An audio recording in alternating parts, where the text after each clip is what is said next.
আসসালামু আলাইকুম, welcome back to my channel. আজ আমি আপনাদের সাথে শেয়ার করব খুবই সাধারণ একটি রেসিপি। রেসিপিটি করার জন্য প্রথমে নিয়ে নিলাম একটি বড় সাইজের রসুন এবং দুটি মাঝারি সাইজের পেঁয়াজ। এগুলোকে আমি কুচি করে নিচ্ছি, ব্লেন্ডার করে নিব এখন।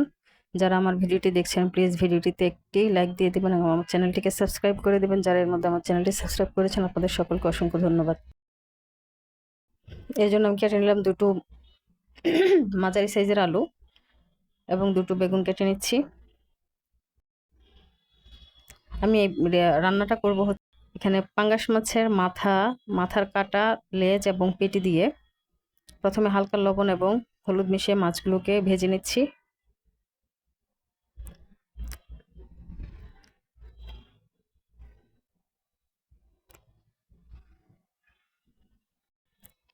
মাছটা ভাজা হয়ে গিয়েছে, এখন আমি মাছগুলোকে তুলে নেব।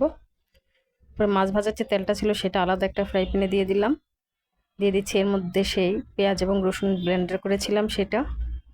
এটাকে ভালো মতো কষিয়ে নিচ্ছি। দিয়ে দিচ্ছি 1 চামচ লাল মরিচের গুঁড়ো, হাফ চামচ হলুদের গুঁড়ো, হাফ চামচ ধনিয়া গুঁড়ো, হাফ চামচ জিরার গুঁড়ো এবং হাফ চামচ লবণ। এখানে প্রত্যেকটাই চা চামচে ব্যবহার করেছি। দিয়েছি সামান্য পানি যেন মশলাটা পুড়ে না যায়। এরপর এটাকে কষিয়ে নিলাম। তারপর দিয়ে দিলাম আলু এবং বেগুন যে কেটে নিয়েছিলাম সেগুলো দিয়ে এটাকে মশলার সাথে ভালো মতো কষিয়ে নিব।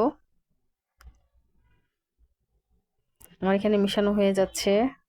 এখন আমি সামান্য পরিমাণ পানি দিব এর মধ্যে, দিয়ে এটাকে ঢেকে 5 মিনিটের মতো রান্না করব। পানিটা খুবই সামান্য পরিমাণ দিয়েছি, 1/4 কাপের পরিমাণ হবে। এরপর ঢেকে দিচ্ছি। 5 মিনিট পর এখন আলু আর বেগুনের কষানোর ইয়েটা ছিল এর মধ্যে দিয়ে দিচ্ছি মাছ ভাজাগুলো, দিয়ে এটাকে আমি আবারও ঢেকে দিচ্ছি। ঢেকে আমি এটাকে আরও 3 থেকে 4 মিনিট এভাবে রান্না।